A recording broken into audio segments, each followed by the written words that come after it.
जनवरी 13 से कुंभ शुरू होने वाले हैं प्रयागराज में। और पूरे विश्व का ये एक पहला मेला है जहाँ इतनी बड़ी तादाद में पब्लिक आती है कि आप देखते रहें। क्या आपको पता है कि कुंभ में चारों जगतगुरु शंकराचार्य और दशनामी अखाड़े किनका गायन करते हैं, किनकी प्रार्थना करते हैं? इसी वीडियो में एक विद्वान है जिनका नाम आचार्य अवस्थी हैं, शिखर से हैं। इन्होंने पराशर ऋषि पर पीएचडी की है और इन्होंने वो मंत्र बताया है जहाँ सुबह और शाम इन अखाड़ों में गायन किया जाता है 365 दिन पूरे जीवन भर। अगर आप देखते हैं तो 80% जो ज्ञान है मार्केट में, जो साहित्य का ज्ञान है, वो पराशर ऋषि के पुत्र वेद व्यास जी का है। पराशर पाप नीति नमः कहते हैं कि अगर कहीं पराशर के चरण पड़ जाते हैं तो उस घर में सारे पाप क्षीण हो जाते हैं। आप इन विद्वानों की जबानी सुनिए और कुंभ का आनंद लीजिए। और मैं भारत सरकार से पराशर होने के नाते गुजारिश करता हूँ कि जिस प्रकार से दयानंद सरस्वती जी की पीठ है, उसी प्रकार से पराशर ऋषि की एक पीठ का निर्माण किया जाए, एक संगठन ऐसा बनाया जाए ताकि इनका प्रचार प्रसार हो। मेआरएम न्यूज, मुकेश पारासर, फतेहनगर। ऋषि परंपराओं में, आर्ष परंपरा में और आध्यात्मिक जगत में हम जहाँ तक ऋषि परंपराओं का अवलोकन करते हैं आर्यावर्त की धरा पर, उसमें एक मंत्र जो अपने समक्ष आता है, नारायणम पद्म भवम वशिष्ठम व्यासम सुखम शक्ति पराशरम च। नारायणम पद्म भवम वशिष्ठम शक्तिम च तत्पुत्र पराशरम च व्यासम सुखम गौड़ पदम महांतम श्री शंकराचार्य वयम नमामि। शंकराचार्य जी, आदि शंकराचार्य जो हुए उनके गुरु थे गौड़पादाचार्य जी। तो जो ऋषि परंपरा में जो महर्षि पराशर जिनकी हम चर्चा कर रहे हैं, तो योग ज्ञान की दिशा में, योग की दिशा में गर्भ विज्ञान, कृषि विज्ञान में बृहद पाराशर, लघु पाराशरी, बृहत होड़ा चक्र, इस तरह से लगभग पराशर जी के 12 ग्रंथ हैं।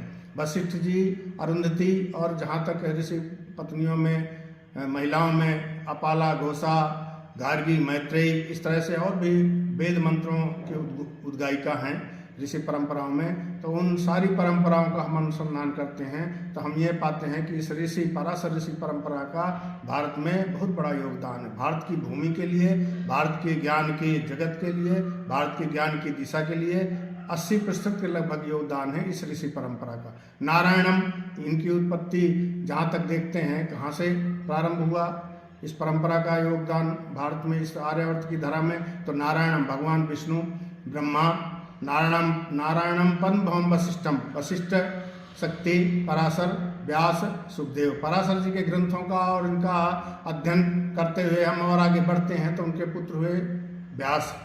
और व्यास जितना, जो कुछ भारत में जितना ज्ञान है, जितना साहित्य है, जितना वाङ्मय है, 18 पुराणों को एक बार छोड़ भी दें तो ब्रह्मसूत्र, महाभारत और महाभारत से निश्चित जो गीता है, तो इस तरह से 18 पुराण, 18 पुराणों के उद्गाता और ब्रह्मसूत्र के उद्गाता, महाभारत के उद्गाता कौन है? महर्षि व्यास हैं। बाद के विद्वानों, व्यासोत्तर जो विद्वान हुए हैं इस धरा पर, उन्होंने यहाँ तक कहा है कि व्यासोच्छिष्टम जगत सर्वम।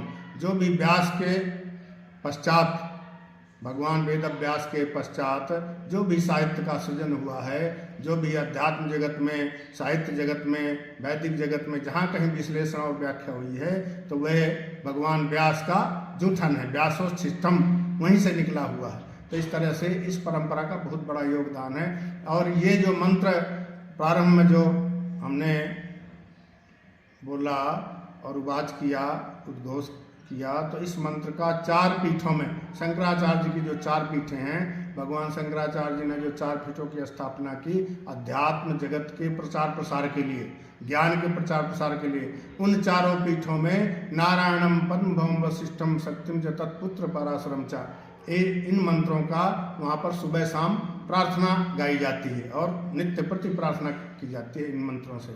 और भी विश्वम दर्पण दृश्यमान नगरी तुल्यम निजांतर्गतम, और भी बहुत सारी प्रार्थनाएं हैं, लेकिन ये 4 पंक्तियों की जो ये प्रार्थना है परंपरा, ऋषि परंपरा की, जो व्यास और सुखदेव और पराशर और वशिष्ठ और शक्ति और ब्रह्मा और विष्णु, तो इन 4 पीठों में इनका गायन किया जाता है।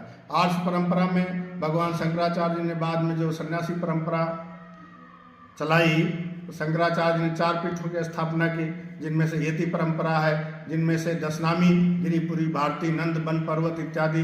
क्योंकि इस परंपरा में भगवान व्यास के जो पुत्र थे सुखदेव, उन्होंने युवावस्था में संन्यास ले लिया और संन्यास के बाद उसी परंपरा को गौड़पादाचार्य जी ने आगे बढ़ाया और उसी परंपरा को भगवान आचार्य आदि शंकराचार्य उन्होंने पूरे भारत में भ्रमण करके 4 पीठों की स्थापना की और 10 नामी परंपरा का वहाँ से प्रारंभ किया। तो इस तरह से इस परंपरा का योगदान भारत भूमि के लिए बहुत ज़्यादा है, बहुत अधिक है।